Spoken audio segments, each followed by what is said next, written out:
Okey, kat sini kita ada CV ketam. CV ketam tebu.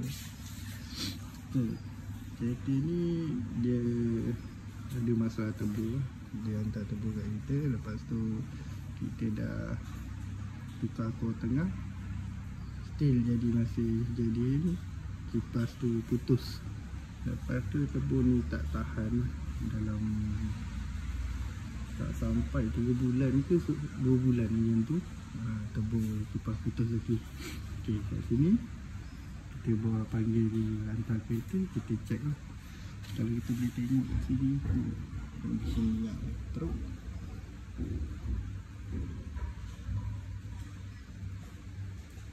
Lepas tu yang ni kita dah cuci oil sump, kita cuci filter ni.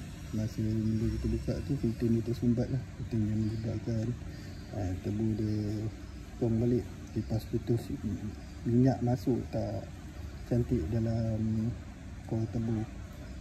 Yang ni kalangan kita untuk model Honda ni, kita akan buka oil sump, kita cuci. Lepas tu kita akan cuci pipe minyak masuk, pipe minyak masuk tebu. Pipe return kita akan cuci semua, servis. Lepas tu baru kita akan pasang tebu lain lah.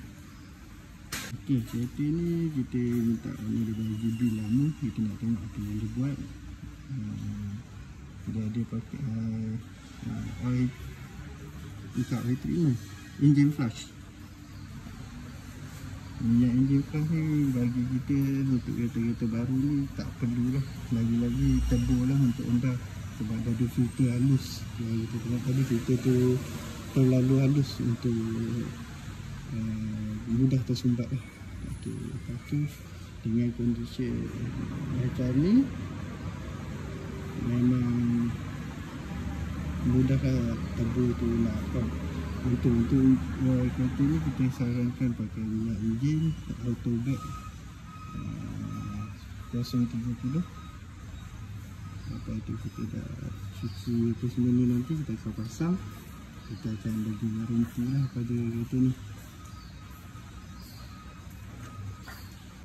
Okey, kalau kita tengok engine flush tu, dia tak, orang kata tak terlalu membantu lah nak kata bersihkan enjin. Yang ni kita boleh tengok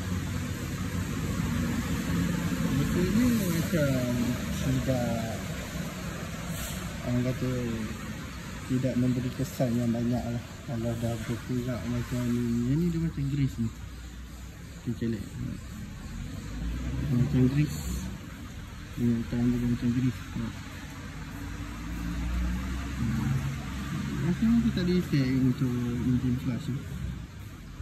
Lagi satu, saya tak berapa recommended lah untuk kereta-kereta baru yang tebu pada kereta Honda ni. Sebab dia akan menyumbatkan filter-filter yang halus tu. Kalau ada pendapat korang ke apa tu, boleh komen di bawah, kita tengok apa benda. Mungkin ada orang berlainan pendapat, tapi bagi saya dengan kereta yang ada ni dah terbukti lah. Kita tak tahu sama ada yang pasang tebu tu tak servis on-sump, tak cuci filter masuk keluar untuk minyak masuk dan keluar tebu. Sebabnya kalau ikut daripada yang kita buka tu, memang dia tersumbat lah pada filter ni. Memang dia tersumbat lah.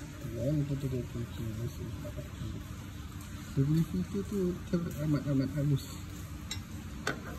Orang kata memang mudah lah untuk dia sumbat. Penjagaan minyak hitam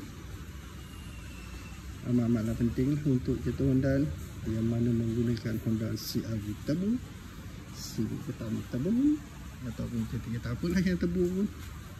Kalau Honda tu kita recommend bila sampai masa ataupun rasa macam dah terlalu lama tu, 3-4 kali pertukaran minyak hitam. minta lah pemain buka pipe ni untuk dia check jangan bagi ada sumbat. Itu untuk memanjangkan jangka hayat tabung anda lah. Alright, itu saja.